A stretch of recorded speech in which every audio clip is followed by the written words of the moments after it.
Hey everyone, we are live today. So I did something this week. I asked a question to my followers, and the question that I asked was, what were the biggest challenges that they had in sales?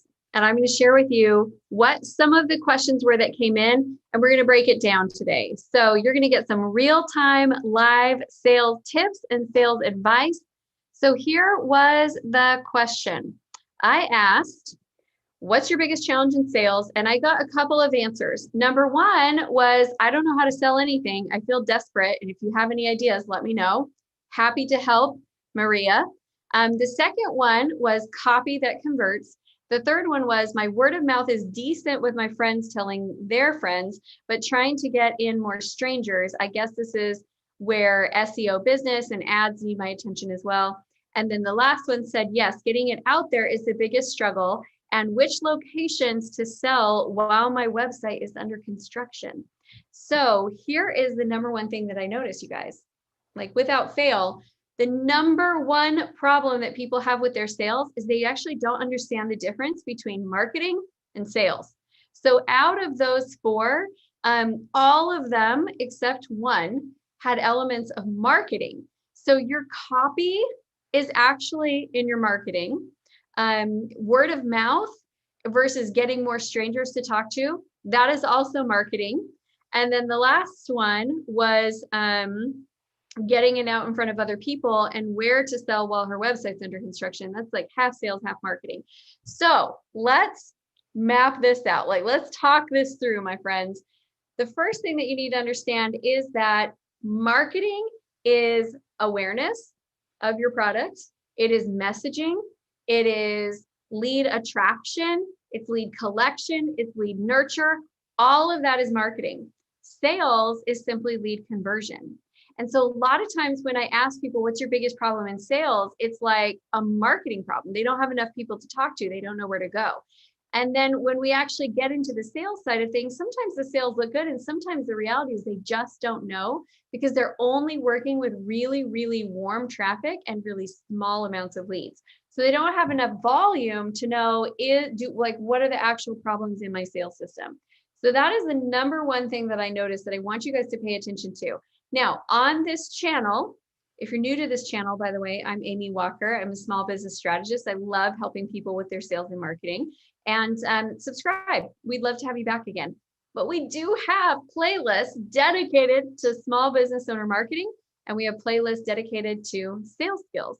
So you can check out either one of those. But if you've been in that space where you are making in your mind marketing and sales are lumped together, it's time to separate those Siamese twins because neither one is going to be healthy and effective when it doesn't really have the attention that it deserves.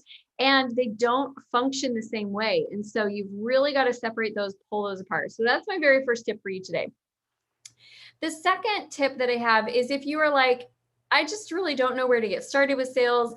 I don't know how to do it. I'm uncomfortable doing it. What's the best resource for you there? So for Maria, who said, I don't know how to sell anything. I feel desperate. If you have any ideas, let me know. I would love to give you, Maria, a free copy of my sales book. It's called the I'm Not a Salesperson Sales Book, Sell Like a Natural, Even If You're Not. And it goes through sales scripting. It goes through a few different things. It talks about the mindset of sales, the skills that you need to have, and also the actions you need to take. And then it has in there my scripting templates. So that's a very basic foundational place to start that I would recommend for all of you. And when I get done with this live, I'll go ahead and drop it in the link in the comments. Or you can just go there right now. It's salesaremything.com, salesaremything.com. You're welcome to go check that out. So I do want to talk about copy that converts. I do want to talk about how to get out in front of new people. And I also want to talk about where to sell while your website's under construction. However, I want to point out that half of that are marketing questions. So let's stick with sales for just another second here. And then we'll jump into those. So if you are looking to improve your sales, the very first thing that I would do is I would start off with the actual sales scripts. That's where I would begin, because if you are going to add in a bunch more volume, but you're not actually converting in your sales conversations, Like, what's the point? That's just a whole lot more work and a whole lot more rejection and a whole lot more frustration. So the very first thing I would do before trying to increase the number of calls is I would actually work on your conversion and make sure that you're happy with your conversion rate. That is your sales scripts. Now, sales scripts it does not have to sound like you're reading from a piece of paper like, hello, my name is Amy Walker.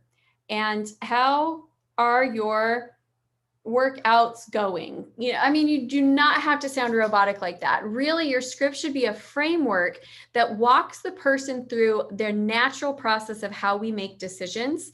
It's very psychology based. And so you're just focusing in on making sure that you're helping people make decisions. If you have experiences like people getting to the end of the call and they go, wow, that was really great information. Thanks so much. And then they're ready to go on to the next. You didn't help them make a decision. If you have people saying things like, oh, I know this is so cool. It would be good for so-and-so that I know, but they're not looking at it as a personal thing, then you didn't help them make the decision.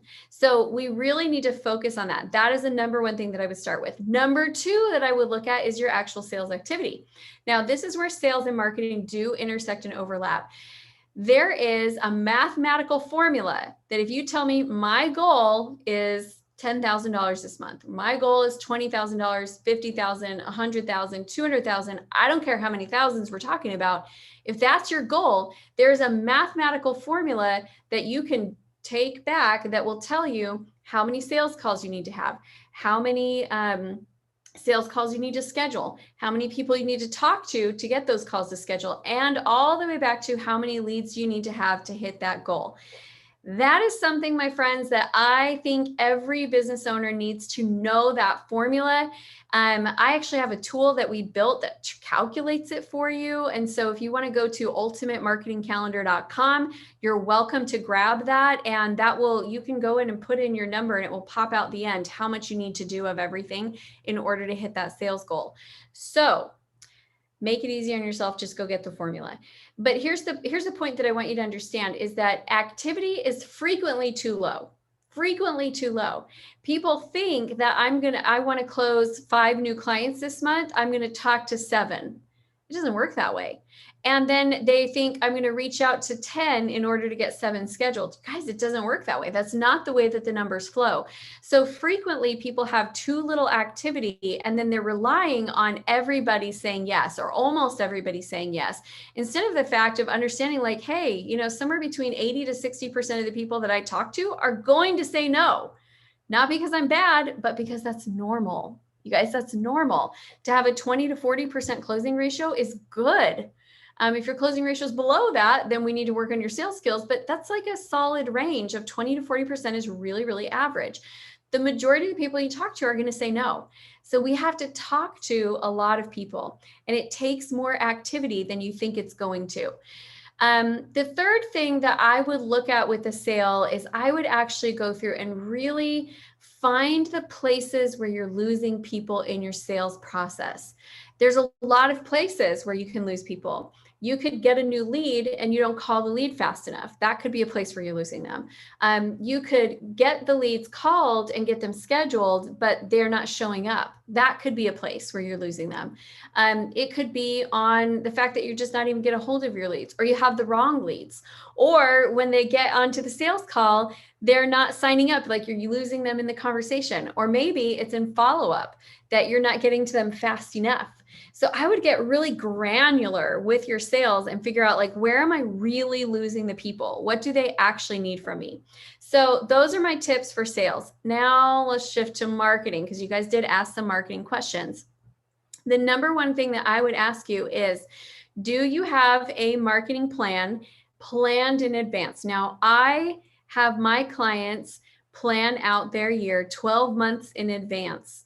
And we use the Ultimate Marketing Calendar as a foundational piece of that, but I have them planned 12 months in advance, because, write this down, a gap in marketing today is a gap in sales in 3 months. That's just how it rolls. the people that you're going to close, it's almost June. We have 1 week left of May. Next week is going to be June. The people that you close in June are not the people that you're marketing to and the leads you're acquiring in June. They're the people that you marketed to in probably like May and even April are going to be closing in June, because that's the sales cycle. So if every month you wake up and you're like, who am I going to close this month? Then what happens is you're constantly like fumbling for leads, and you're constantly looking for like, who am I going to sell to? Who am I going to sell to? Who am I going to sell to? If you're ever having to ask yourself that question, it's the wrong question. You should be asking yourself the question, what am I doing for lead gen this month? And if you're consistently generating leads, then you always have people to sell to. It's never a question of like, who am I going to sell to? It's just like, okay, what leads are ready to be followed up with? And then you're working on the follow-up. So you want to have a plan scheduled in advance. The second thing that I would recommend is that you look at the anatomy of creating a conversion campaign. So a lot of times when people market, what they do is they throw stuff out there and they see what sticks. So they're like, okay, I need to market, so I'm going to go to a networking meeting. And then they go to the network meeting and they don't have a plan for how they're going to collect leads, nurture leads, convert leads. And so they just come home with a stack of business cards and they don't really know what to do with them. Or they'll say, you know what, Facebook groups are hot right now, I'll start a Facebook group. But again, they grow, like they gather people to the group, but they're not selling to them because they didn't start in place with a plan.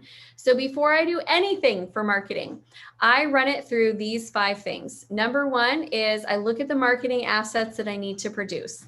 Make sure that the copywriting is good. Make sure that the graphics are good. All of those things need to be in place.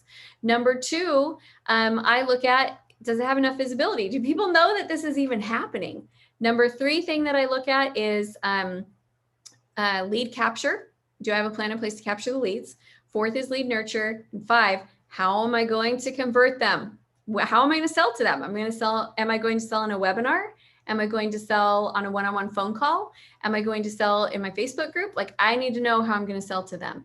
So those are some tips for webinars. Now for the copywriting question, this video will be so long if I answer the copywriting question right now, but I will tell you that I have videos on how to write copy that converts. So make sure you go check those out. All right, you guys, thank you so much for submitting your questions. If you are not a part of the Acquire Facebook group, come join, because you may find that the questions you ask get turned into content on this channel. So I'll put a link to that down below. Last thing that I have for you guys is, make sure that you subscribe and engage. I really want to be here to help support you in making your business extremely successful. And sometimes when you're in business, it feels like you're a little bit of a silo, like you're just kind of there by yourself. And, Google's great. You can learn a lot on Google. YouTube is great. You can learn a lot on YouTube, but sometimes you just need to ask your unique question. So let's stay connected. If you're not subscribed, please do so. Join us in the Facebook group and take advantage of the resources that we posted. I'll go ahead and update in the description, and I can't wait to see you again soon. Thanks, everyone.